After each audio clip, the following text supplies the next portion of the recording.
बिस्मिल्लाहिर्रहमानिर्रहीम, अस्सलाम वालेकुम। आज लाहौर हाईकोर्ट बार एसोसिएशन का एक बहुत बड़ा मुकाबला था और ये पूरे यानी आप समझ लीजिए कि अगले आने वाले कुछ अरसे की डायनामिक्स बदलने वाला था। इस मुकाबले के अंदर असद मंजूर भट्ट, इनको असल में हामिद खान ग्रुप जो प्रोफेशनल ग्रुप है वो असल में इसको बैक कर रहे थे। उन्होंने बहुत ही नोटेबल विक्ट्री हासिल की, 6,195 वोट लिए और उनके मुकाबले में इंडिपेंडेंट जो ग्रुप था उसे 5,768 वोट लिए। अब इस इलेक्शन ने जो डायनामिक्स बदल दी है जुडिशरी की और ये तमाम चीजें बदलने जा रहे हैं, आप उसका अंदाजा नहीं कर सकते कि अगले कुछ अरसे में होने क्या वाला है।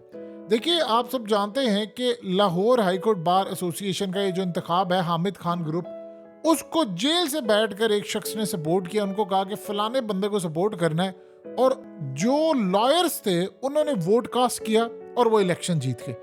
अब ये इतनी बड़ी डेवलपमेंट हुई है कि अब सोचें कि पाकिस्तान की डायनामिक्स बिल्कुल बदल गई है, क्योंकि ये जो इंतखाबात थे ये सारे बायोमेट्रिक थे और बायोमेट्रिक वकीलों के जो इंतखाबात होते हैं, आप उस पर स्टैंप लगाते हैं। इसने असल में पाकिस्तान के अंदर वो चीज़ कायम कर दी। देखिए, आज से 1.5-2 साल पहले जब पाकिस्तान में इलेक्शन की बात हो रही थी तो उस वक्त ये बात की जा रही थी कि जी नहीं, यही सारे लॉयर्स थे और ये सारी चीज़ें थी कि जी नहीं, हमने ये इंतखाबात नहीं करने। अब उन्होंने अपने इंतखाबात करवा लिए हैं, तो इस सूरत हाल में जो डिजिटल इंतखाबात है उसकी जो लेयर है अब वो पाकिस्तान में आएगी। अब आप चाह कर भी उसको रोक नहीं सकते और एक दफ़ा जब ये इंतखाबात की लहर और ये पूरी लेयर आ जाएगी तो पाकिस्तान के अंदर डायनामिक्स बदलने वाली। अब हुआ ये है कि जो शख्स जीते हैं उन्होंने जीते ही सबसे पहले ऐलान किया है, उन्होंने कहा है कि जी हमने इमरान रियाज को बाहर निकालना है, जेल में कैद बंदे को बाहर निकालना है और उसके बाद पूरे के पूरे मुल्क की डायनामिक्स बदलने वाले। अब जब याद रखिएगा, लाहौर हाईकोर्ट बार एसोसिएशन ये इतनी पावरफुल बार है कि इसका असर पाकिस्तान की जुडिशरी पर इतना ज़्यादा पड़ता है, इतना ज़्यादा पड़ता है कि जिसके ध्यान इन्होंने बार में असल में इनवाइट करना होता है बड़े बड़े लोगों को जो आकर खिताब करते हैं और उसके बाद इनके लिंक्स बहुत ज़्यादा होते हैं। अब इस सूरत हाल में जो प्रेशर ये बिल्ड कर सकते हैं वो कोई नहीं कर सकता, क्योंकि अगले कुछ अरसे के अंदर अब पाकिस्तान में सबसे बड़ा जो काम होने वाला है। देखिए, एक वक्त था आसमा जहांगीर जब इलेक्शन और ये चीज़ें किया करती थी, अब वो सारे के सारे जो उनकी डायनामिक्स या उनकी जो पॉलिसीज थी, अब वो सारे आज हामिद खान ग्रुप के साथ आते हैं। अब हामिद खान ग्रुप का जीत जाना और जेल में बैठे हुए उनको सपोर्ट मिल जाना, ये क्लियर डायनामिक्स इस वक्त कायम कर दी है कि अब चीज़ें किस जानिब जा रही हैं। अब होने क्या लगा है? होने ये लगा है कि चूंकि पाकिस्तान में इंतखाबात के बाद अब केसेस जा रहे हैं जुडिशरी के पास, अब हर केस और ये तमाम चीज़ें जा रहे हैं और उनमें इन सब ने प्रेजेंट होना है। तो जब ये सारे के सारे प्रेजेंट होते हैं तो पूरे का पूरा सिनेरियो बदलने वाला है। यानी अब हर जगह पर सपोर्ट जो है वो बार के अंदर हर जगह पर बढ़ती जा रही है, बढ़ती जा रही है और एक के बाद दूसरा। अब आप देखिए, सबसे बड़ा काम क्या होने वाला है कि अब ये जो असम्बलियों के इजलासेस और ये तमाम चीज़ें, इसके बाद बाई इलेक्शन है और उसके बाद ये सारी की सारी आपको जो सपोर्ट नज़र आती है वो आपको इसी यानी बहुत सारी सीटें बहुत सारे लोगों ने छोड़नी है, तो जब उन पर इंतखाबात होने हैं तो उसका नतीजा बिल्कुल 180 डिग्री पर आ जाएगा, यानी वो बिल्कुल बदला जाएगा। जो लोग जीते हैं, ये सीटें छोड़े हैं पार्टीज की, ये वो। अब सूरत हाल यहाँ पर ये है कि हर जगह पर एक ही डायनामिक्स चल रही है। अब अगले कुछ दिनों में जो ऑलरेडी सजाएं हो चुकी हैं बड़े बड़े केसेस की, उनकी अपीलें फाइल होने जा रही हैं और उसके बाद वहां पर जो दलाइल और जो चीजें होंगी वो उसकी रोशनी के अंदर सबूत इतने ज्यादा है कि बहुत सारी सीटें जो हैं वो आगे पीछे हो जाएंगी। बहुत सारे फार्म 45 और फार्म 47 के मुताबिक चीजें उलट पलट होने वाली हैं। ये सूरत हाल, इस पर फिर उसके बाद जो रिएक्शन आएगा बाहर की जानिब से और जो उनकी जानिब से सपोर्ट है, और उन्होंने कहा जी हमने हर सूरत आखिरी हद तक जाकर लीगल बैटल लड़नी है, इस पर अब काम होने वाला है। और सबसे बढ़कर अब बार ने फैसला ये किया है कि पाकिस्तान के अब जो नेक्स्ट कोई भी इलेक्शंस है, उन्होंने कहा है कि हमने अब जो मूव लेकर चलनी है, आप एक दफ़ा कोई काम कर लेते हैं। देखिए, बार का इलेक्शन हो गया डिजिटल बायोमेट्रिक। अब आप सिम लेने के लिए जाते हैं, आज के दौर के अंदर आप इमिग्रेशन पर जाते हैं, एयरपोर्ट्स पर जाते हैं, किसी भी जगह जाते हैं तो आपने अपना अंगूठा लगाना होता है। अब उसके बगैर दुनिया तो बल्कि उससे आगे जा रही है। अब आपको क्रेडिट कार्ड की ज़रूरत नहीं होती। आप दुनिया के अंदर जाते हैं, अपना हाथ दिखाते हैं और वहीं से आपकी पेमेंट हो जाती है। वर्ल्ड इस तरफ जा रहा है। अब हुआ ये है कि इस इलेक्शन ने वो फिजा माहौल बना दिया है कि अब आप अगले इलेक्शंस या जो भी सूरत हाल है वो डेफिनेटली बात है कि आपको अब डिजिटल करवाने पड़ेंगे और इसके बाद पिटीशन जाएगी। होता ये है कि जब अदालतों के अंदर केस अब जाएगा तो वो उसको बेस बनाएंगे कि देखिए अदालत ने असल में फैसला करना है कि भाई अब ये मामला हो सकता है कि नहीं, कि डिजिटल आप करवाएं कि नहीं। अब प्रॉब्लम ये है कि डिजिटल जब आप करवाएंगे बायोमेट्रिक के जरिए तो उसमें ये रिजल्ट चेंज करना, ठप्पे लगना, फॉर्म 45, 47, ये सारी चीज़ें खत्म हो जाएगी जैसे इंडिया के अंदर होता है।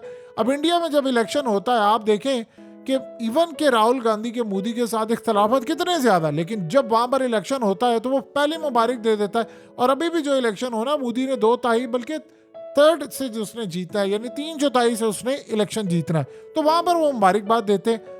यहाँ जो सूरत हाल होगी इसको वो लेकर चलेंगे आगे। और एक दफ़ा डिजिटल आपने यानी बायोमेट्रिक से करना शुरू किया तो ओवरसीज जो पाकिस्तानी बैठे हुए हैं वो असल में फिर 1 करोड़ और तकरीबन 15-20 लाख के करीब जो लोग हैं उनके वोट कास्ट करने की अब सूरत हाल बदलेगी। पहले तो ये था जी नहीं ऐसा हो नहीं सकता, फलाना नहीं हो सकता। अब जब आप कोई भी केस कोर्ट के अंदर प्रेजेंट करते हैं तो आपको एक एग्जाम्पल देना होती है।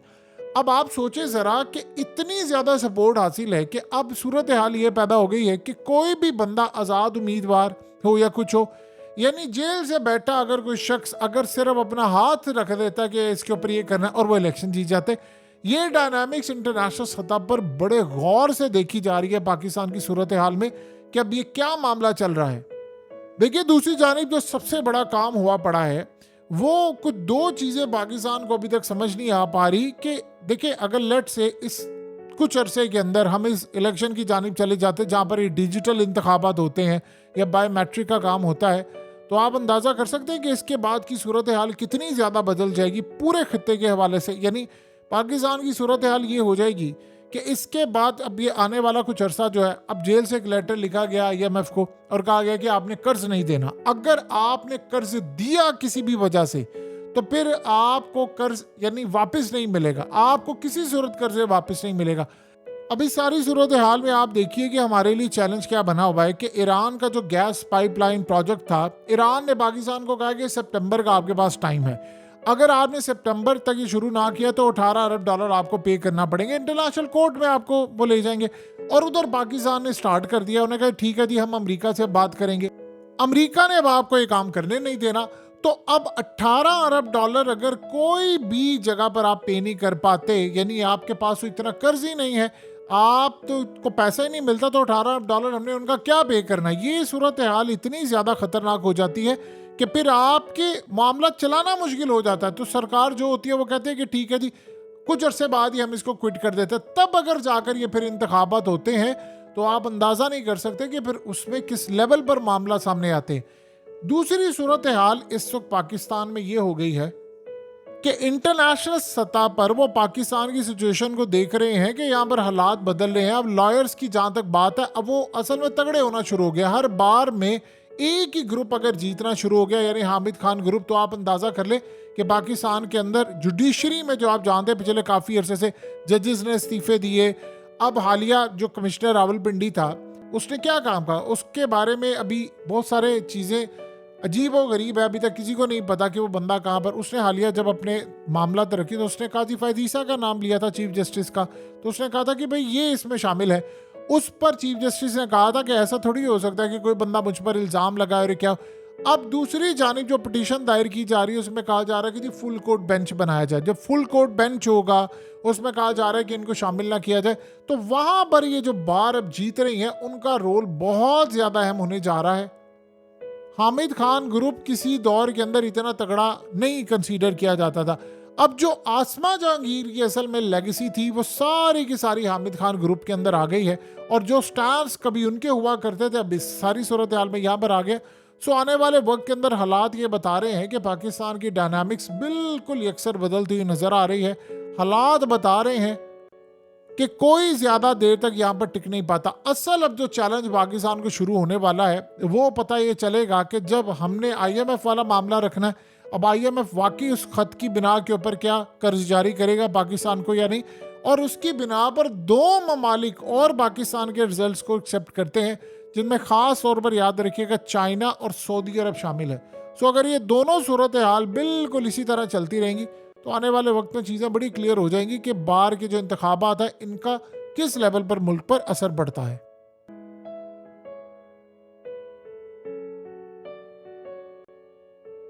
हकीकत टीवी को सब्सक्राइब करना मत भूलें, वीडियो को लाइक करें, शेयर करें और कमेंट सेक्शन में अपनी राय का इजहार ज़रूर करें।